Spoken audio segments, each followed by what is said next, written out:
Хлопки, густой черный дым, который был виден со всех районов Казани. Здание загорелось еще в 10 вечера. К моменту прибытия спасателей оно вовсю полыхало. По одной из версий, возгорание началось в левой части склада, где хранили мебельную фурнитуру. Сила огня была настолько мощной, что за секунды пламя охватило все. Обрушилась крыша. Там ничего не поможет.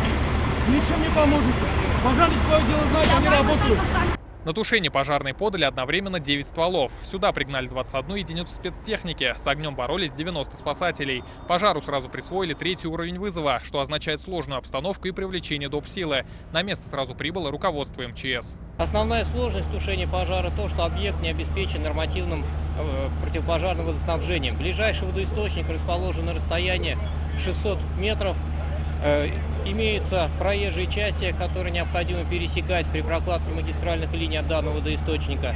Здание принадлежало индивидуальному предпринимателю, а помещение арендовали сразу несколько фирм. Одни хранили здесь мебель, другие делали фасады и пилили ЛДСП. Материалы быстро воспламеняющиеся. Причиненный ущерб колоссальный. Например, представитель фирмы по продаже мебели заявил, что пожар уничтожил их бизнес. Имущество не было застраховано. Сгорел на очень большую сумму. Я не знаю даже, что делать. Это для фирмы, скорее всего, для нашего разорения. На 6 миллионов только здесь сгорел. И сейчас тут офис наверняка сгорит. Устранять последствия ночного пожара продолжили и к полудню. Здесь работает 4 единицы техники. Как мы видим, внутри здания, а вернее в том, что от него осталось, продолжает валить густой дым. Внутри тлеют строительные материалы. На месте весь день работают пожарные дознаватели. Они рассматривают все возможные версии, не исключается и поджог. По факту проверку начала и прокуратура. По поручению Ильдуса Нафикова ведомство выясняет, как собственник помещения организовал на складе противопожарную безопасность. В ходе проверки будут выяснены обстоятельства произошедшего, причины и условия, способствовавшие пожару, а также подвергался ли ранее владелец объекта и арендаторы помещений проверкам со стороны органов МЧС. И если да, то какие меры в связи с этим были предприняты.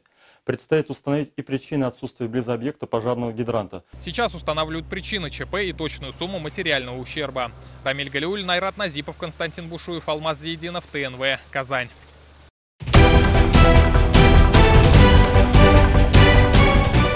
Все новости дня, выпуски программы «Новости Татарстана», программы и фильмы на сайте tnv.ru и на YouTube-канале ТНВ.